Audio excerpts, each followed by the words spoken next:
1,00,000 మంది శివభక్తులతో కలిసి మహారుద్రాక్ష పూజలో పాల్గొనండి. వెంటనే కాల్ చేసి మీ పేరును నమోదు చేసుకోండి. రమ్మగారు చందమామ కథలు అసలు ఎంత బాగుంటున్నాయోనండి. నేను వింటాను కదా ఆల్రెడీ మీతో చేసేటప్పుడు, మళ్ళీ వీడియో రిలీజ్ అయ్యాక మళ్ళీ వింటాను. గుర్తొచ్చినప్పుడల్లా వింటూనే ఉంటాను. ఎందుకు నాకు అన్ని స్టోరీస్ కన్నా చందమామ ఎందుకు కొంచెం ఎక్కువగా కనెక్ట్ అయినట్టు అనిపిస్తూ ఉంటుంది. పాత కథలు ఇంకా బాగుంటాయి, పురాతన గాథలు తీసుకుంటే ఇంకా బాగుంటాయి. మనం 40, 50, 60s లో కథలు చాలా లైవ్లీగా, అంటే అప్పటికి జీవితాన్ని అద్దం పట్టేలాంటి కథలు అనమాట. మన అమ్మమ్మ గారింట్లో కథల్లాగా అనిపిస్తాయి. అవును, ఒక కథ చెప్దాం తప్పకుండా. 16 అణాల స్నేహం. 16 అణాల తెలుగు అమ్మాయిని విన్నాం, స్నేహాలు కూడా. అదే అంటే ఇప్పుడు మనం మామూలుగా ఇప్పుడు $100 క్వశ్చన్ అంటుంటాం కదా, తెలుగులో అయితే తెలుగు మాటలైతే 16 అణాలు. 16 అణాలు అంటే రూపాయి. ఓకే, 16 అణాలు అంటే 1 రూపీ. పాత రోజుల్లో అణాలు, కానీలు, అర్ధనాలు, దమ్మిడీలు, బేడలు అవి వాడుకునేవాళ్ళు కదా. అప్పటి కాయిన్స్ అవే కదా. ఇప్పుడు మనం పెద్ద అంకెల్లోకి వచ్చేసాం. అవునండి. చారానా అంటే పావలా, ఇలాగే వెళ్తుంది. 8 అణా, 12 అణా, ఆ తర్వాత ఇది 16 అణా అంటే 16 అణాలు. ఒక ఊళ్ళోనట ఒక అమ్మాయి, ఒక పల్లెటూరులో ఒక అమ్మాయి మంచినీళ్ళు తెచ్చుకుంటుందట చెరువు నుంచి. ఆ పిల్లని నడుచుకుంటూ ఇంటికి వెళ్తుంటే ఒక కుర్రాడు ఎదురుపడి నీ పేరేమిటమ్మాయి అని అడిగేసరికి ఈ పిల్ల తెల్లబోయింది. అమలండి అంది. అమ్మాయి పేరు అమలండి. అంటే మీ ఇల్లు ఎక్కడ, మీ అమ్మాయి నాన్నగారు ఏం చేస్తారని అడిగాడు. మీకు ఎందుకండి అని. ఊరికే అని అడిగితే సరే ఈ అమ్మాయి ఫలానా వచ్చేటప్పుడు బావు పక్కన ఉన్న ఇల్లు మా ఇల్లునండి, మా నాన్న పేరు వెంకటరామయ్య, వ్యవసాయం ఉంది అని చెప్పి వెళ్ళిపోయింది. ఆ కుర్రాడి పేరు సుదర్శనం. ఆ ఊళ్ళో ఒక పెళ్లి చూపులు చూడడానికి వచ్చాడు. ఓకే. అయితే ఆ కుర్రాడికి ఆ పెళ్లి చూపుల్లో వచ్చిన అమ్మాయి నచ్చలేదు. ఏ పిల్లని చూశాడో ఆ పిల్ల నచ్చల. అయితే అతను బయటకు వచ్చేసి ఈ చెరువు గట్టును కూర్చున్నాడు. ఒక పిల్ల రావటం, దాన్ని చక్కగా బాగుంది, మంచినీళ్ళు ముంచుకుంది, ఎవరో కనపడిన వాళ్ళని 2 మాటలు మంచిగా పలకరించింది, మాట తీరోది బాగుంది, ప్లెయిన్ గా ఉంది, పిల్ల అణకువగా ఉన్నట్టు తోచింది. ఈ పిల్లని చేసుకుందాం అనుకున్నాడు. అందుకని మీ ఇల్లు ఎక్కడ, మీ నాన్నగారి పేరేమిటని అడిగాడు. ఇంటికి వెళ్ళిపోయాడు అబ్బాయి. ఈ పిల్ల ఇంటికి వెళ్ళిపోయింది. ఒక వారం 5-6 రోజులు గడిచిన తర్వాత వీళ్ళింటికి ఒక పెళ్లిళ్ళ పేరయ్య వచ్చాడు. ఫలానా పక్క ఊళ్ళో ఒక మూతుబరి రైతు, వాళ్ళకు ఒక పిల్లాడు ఉన్నాడు, మీ అమ్మాయిని చెరువు గట్టు మీద చూసేట, మీ పిల్లని చేసుకుంటామన్నారని అడిగారు. అడిగితే వాళ్ళు మూతుబరులు, బాగా పెద్దవాళ్ళు. ఈ పిల్లకి సవితల్లు ఉంది, అమలకి. నాన్నకి సంబంధం బాగానే ఉంది కానీ సవితల్లి ఒళ్ళు మండిపోయింది, ఇంత మంచి సంబంధం రావటమా దీనికని. ఆవిడ వద్దని శతవిధాల ప్రయత్నం చేసినప్పటికీ తండ్రి మాత్రం పిల్ల వినయం కలిగిన పిల్ల, అందంగా ఉంది పిల్ల, చక్కగా ఉంది చూడడానికి, కళైన పిల్ల, అందగత్తని చెప్పడానికి వీల్లేదు. సరే సంబంధం వాళ్ళంతటి వాళ్ళు వెతుకుంటూ వచ్చారు కాబట్టి పక్కింటి వాళ్ళు, ఆ పెళ్లిళ్ళ పేరయ్య అందరూ కలిసి ఈ పిల్లని ఇవ్వాల్సిందేనని ఒప్పించారు, పెళ్లి చేసేసేయమని. సరే ఏమైంది, పెళ్లి అయిపోయింది. పెళ్లి అయిపోయిన తర్వాత ఈ పిల్ల ఏం చేసింది, ఈ అమ్మాయి చదువు రాదు. ఓకే. అప్పట్లో చదువుకు అసలు ప్రాముఖ్యతే లేదు, ప్రాధాన్యతే లేదు. దాని చదువు రాపోయినా పర్వాలేదు. ఎవరైనా చదువుకున్నారంటే పెద్ద గొప్పగా పెద్ద బాల శిక్ష చదివింది మా అమ్మాయి అని చెప్తే అప్పుడు దానికి BAనో MAనో ఉన్నట్టు అనమాట. పెద్ద బాల శిక్షకి. పెద్ద బాల శిక్ష చదివిన వాళ్ళకి చాలా వచ్చు. ఈసారి ఎప్పుడైనా ఆ విషయం గురించి చెప్దాం, పెద్ద బాల శిక్ష సంగతి. సరే ఈ పిల్లని చేసుకున్నాడు కదా, అత్తారింటికి తీసుకుపోయారు. పెద్ద ఇల్లు. అంతకుముందు ఈ పినిగారింట్లో, వాళ్ళ అమ్మ ఇంట్లో, అంటే తండ్రి దగ్గర ఉన్నప్పుడు ఆ అమ్మాయి గొడ్ల దగ్గర పనిచేసేది, ఇళ్ళు వాకిళ్ళు జిమ్మేది, అది వంట చేసేది, మంచినీళ్ళు తెచ్చేది, ఎంత పని చేసేదో. ఇక్కడికి వచ్చేసరికల్లా గొడ్డు గోదా బాగా ఉన్నాయి, పనివాళ్ళు పాలేళ్ళు ఉన్నారు. అమ్మాయి పెద్దగా పని చేయక్కర్లా, కులాసాగా ఉండొచ్చు.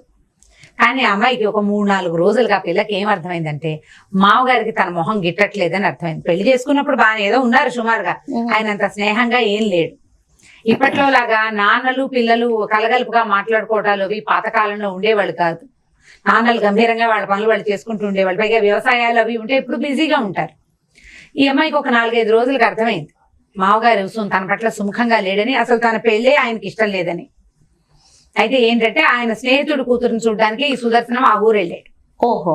వెళ్తే ఆ వెళ్ళిన పిల్ల కొంచెం పొగరుగా ఉంది. ఆ అమ్మాయికి అనుకువ వినయం లేవని కుర్రాడు ఫీల్ అయ్యాడు. బోల్ డబ్బు ఉంది, ఒకతే పిల్ల, నా స్నేహితుడు కూతురు, కొడుకొద్దన్నాడని ఆయన కోపం. ఈ పేద పిల్లని తెచ్చుకున్నాడు అని చెప్పి కోపం ఆయనకి. కాకపోతే ఆ అబ్బాయి అమ్మని ఒప్పించాడు. వాళ్ళ అమ్మ కూడా అనుకువగా ఉండే పిల్ల కావాలి, అందుకని తల్లి బోటేసింది. వాళ్ళకి ఒకడే పిల్లాడు, దాంతో పెళ్లి కొప్పుకున్నారు. సరే ఏమైంది, కొన్ని రోజులు ఒక 10 రోజులు గడిచాక అమ్మాయి ఏం చేస్తుంటే, ఏమంటే నాకు ఒక స్నేహితుడు ఉన్నాడు, ఈ ఊళ్ళోనే ఉంటాడు, ఆ ఊరి పేరు అమలాపురం.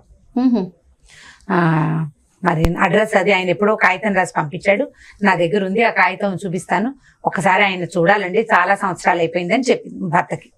సరే ఆ కాగితం పట్టుకురా, నీకు స్నేహితుడు ఏమిటో, నువ్వు చదువుకోలేదు కదా, ఎక్కడి నుంచి స్నేహితుడు అంటే 10 ఏళ్ల క్రితం లేదా 8 ఏళ్ల క్రితం, 8 ఏళ్ళు అప్పటికి 10, ఆ పిల్లకి 10 సంవత్సరాల వయసు, ఆ అమలకి 8 ఏళ్ల నాడట వాళ్ళ పింతల్లి అంటే సవితల్లి ఉంది కదా, ఆవిడ వాళ్ళ తమ్ముడు పెళ్లికి వెళ్తూ తన పిల్లల్ని తీసుకెళ్లిపోతూ ఈ అమలని ఇంట్లో అట్ట పెట్టి వెళ్ళింది. ఇంట్లో అట్టు పెట్టేసింది, బయట గడి పెట్టింది, బయట తాళం పెట్టేసి నువ్వు ఇంట్లో ఉండు, వెనక వైపు నుంచి ఏదైనా సరుకులు తెచ్చుకో అని చెప్పి 20 అణాలు అమ్మాయి చేతిలో పెట్టింది. 15 రోజుల పాటు మేము రాం, ఈ 20 అణాలు ఖర్చుకు వాడుకో అని చెప్పింది. అని చెప్పి వెళ్ళింది. కొన్ని బియ్యము అవి ఏవో తెచ్చింది, ఇంకా కూర నార నెయ్యి పాలు ఏమైనా తెచ్చుకోవాలి కదా. ఈ 20 అణాలు పెట్టుకుని పిల్ల ఒక 2 రోజులు గడిచిందట.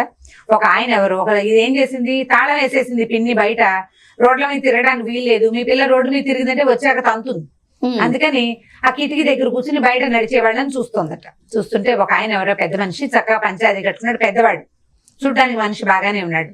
ఆయన ఈ పక్కనున్న అంతర్వేది తీర్థానికి వెళ్ళాడు, చాలా దూరమే.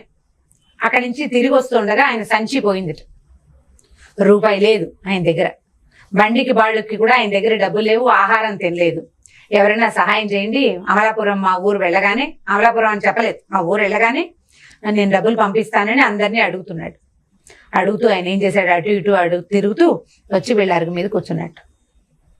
కూర్చునేసరికల్లా ఏమండి మంచినీళ్ళు తాగుతారా అని అడిగింది కిటికీలోంచి. అడిగేసరికల్లా తాగుతానమ్మా అన్నాడు. అయితే బయట గడి పెట్టుంది, తాళం పెట్టుంది కదా, తాళం చూరులో ఉంది, అది తీయండి అంది.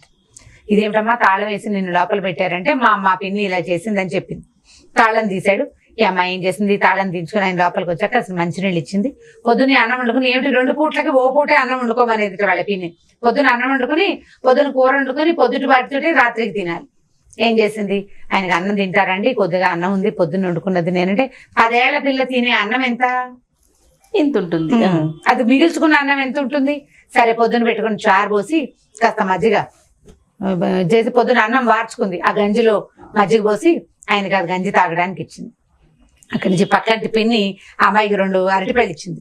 అరటిపళ్ళు కూడా ఆయన చేతికి ఇచ్చి, ఏమంటే మీరు నా దగ్గర డబ్బులు ఉన్నాయి, మీరు మీ ఊరు వెళ్ళిపోండి అని చెప్పి డబ్బులు ఇచ్చింది. ఇచ్చేసరికల్లా ఎన్ని ఇచ్చింది అమ్మాయి, 20 అణాలు ఇచ్చింది కదా పిన్ని, 4 అణాలు ఖర్చు అయినాయి, 16 అణాలు ఉన్నాయి ఈ పిల్ల దగ్గర. 16 అణాలు ఎత్తి ఆయన చేతిలో పెట్టింది. మీ బండి కట్టించుకుని మీ ఊరు వెళ్ళిపోండి, నా తర్వాత పంపిద్దురు కానీ మీరు ఊరెళ్ళాక పంపిస్తానంటున్నారు కదా అంటే, ఆయన పిల్లని చాలా మెచ్చుకున్నమ్మా, చిన్న పిల్లవి, 10 ఏళ్ల పిల్లవైనా నీకు ఇంత జ్ఞానం ఉంది, ఊళ్ళో ఇంతమందిని అడిగాను, ఒకళ్ళు మంచినీళ్ళు తాగుతావా నాయన అని కూడా అడగలేదు, నువ్వు చాలా బంగారు తల్లివని పిల్లని మెచ్చుకున్నాడు. అక్కడి నుంచి ఏమైంది, ఆ డబ్బులు పుచ్చుకుని, అమ్మ మరి నీకు బియ్యానికి ఉంటే రేపటికి బియ్యానికి ఉన్నాయండి, పర్వాలేదు నేను పక్కింటి మామ దగ్గర తెచ్చుకుంటానని చెప్పింది. ఈయన వెళ్ళాక చీకటి పడిపోయింది. ఆయన వెళ్ళేసరికి మళ్ళీ కాసిన బియ్యం వండుకుని తిన్నది, బియ్యం ఉన్నాయి ఇంట్లో.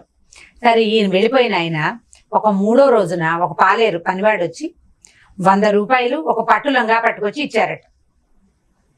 ఇచ్చినప్పుడు ఏం చేశారంటే, ఆయన వెళ్ళేటప్పుడు కాగితం మీద రాసి ఇచ్చాడు తన ఊరు పేరు. మీదేం ఊరు అంటే, నీ పేరే అమలాపురం అని చెప్పాడు. అని చెప్పి ఈయన, ఆయనతో నాకు అప్పుడు స్నేహం కుదిరింది, చాలా సంవత్సరాలు అయింది నేను చూడలేదు, కానీ ఆయన మా ఊరు వచ్చినప్పుడు తప్పకుండా మా ఇంటికి రమ్మని నాకు పదే చెప్పిళ్ళాడు. ఈ ఊళ్ళోనే కాపురానికి వచ్చాను కదా, ఒకసారి ఆ పెద్ద ఆయన్ని చూస్తాను అని అడిగిందట. ఎందుకంటే మా నాన్న ఎప్పుడు నాతో బాగా మాట్లాడలేదు, ఏదో అంటి ముట్టినట్టు ఉండేవాళ్ళు, మా పిన్ని నన్ను బాగా చూడలేదు, ఆయన చాలా ప్రేమగా మాట్లాడాడని ఈ అమ్మాయి చెప్పింది. సరే కాగితం పట్టుకురమ్మన్నాడు. పెట్టెలోంచి ఆ కాగితం ఎప్పుడుదో 8 ఏళ్ల నాడు రాసిన కాగితం పుసుకొని వచ్చింది. ఆ కాగితం చూడగానే అబ్బాయికి నవ్వొచ్చింది. ఈ కాగితం ఎవరో తెలుసా, మీ మామగారే ఇందులో ఉన్న పేరు అని చెప్పాడు. వీళ్ళ ఇంటి అడ్రస్సే ఉంది అందులో.